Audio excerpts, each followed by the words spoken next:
Kryetari i Partisë Demokratike Sali Berisha gjatë një mbledhje me grupin parlamentar të opozitës ka artikuluar një seri kritikash të forta ndaj qeverisë dhe mënyrën se si funksionon sistemi politik në vend. Ai u ndal veçanërisht në proceset zgjedhore duke pretenduar se ato janë të ndikuara dhe nuk garantojnë standarde të barabarta konkurrimi politik, duke përdorur termin farsë elektorale për mënyrën se si zhvillohen zgjedhjet sipas tij. Propaganda bajate, propaganda e paguar, lobingjet e paguara të Edi Rams kanë marrë fund. Komuniteti ndërkombëtar, institucionet ndërkombëtare gjizëri, tashmë flasin për parti shtet në Shqipëri. Tashmë kanë identifikuar si problemin madhor të Shqipërisë gjendjen në kushtet e partisë shtet. Partia shtet zgjedhje nuk zhvillon farsë elektorale. Një tjetër pikë e rëndësishme e deklaratës së tij ishte edhe nisma për një rishikim të hartës territoriale të vendit. Berisha akuzoi reformën e mëparshme territoriale se ka dobësuar zonat rurale dhe ka centralizuar pushtetin lokal, ndërsa u shpreh se opozita do të propozojë një model të ri që sipas tij shërben më mirë qytetarëve.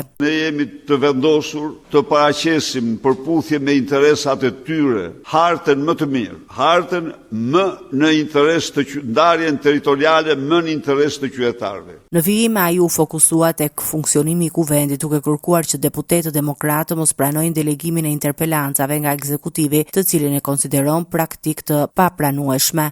Kryeministri është i detyruar të paraqitet në interpelancë kur kërkohet nga deputetët dhe ministrat. Asnjë deputet nuk do të pranojë delegimin e interpelancës nga kryeministri. Kushtetuta nuk e njeh një gjë të tillë. Ne nuk pranojmë delegimin që nuk e njeh kushtetuta të detyrimit të tij për të paraqitur, se nuk paraqitet dot ai. E kuptoni apo jo? Ai është shkatërruar nga nerva dhe nga çdo gjë. Ai nuk bën dot. Ai është i sfazuar tani dhe s'paraqitet dot për asgjë. Në përmbyllje të qëndrimit të tij, Berisha rikonfirmoi mbështetjen e Partisë Demokratike në proceset e integrimit evropian të Shqipërisë, por shtoi se ky proces sipas tij është ngadalësuar dhe dëmtuar nga polemikat e brendshme politike dhe institucionale.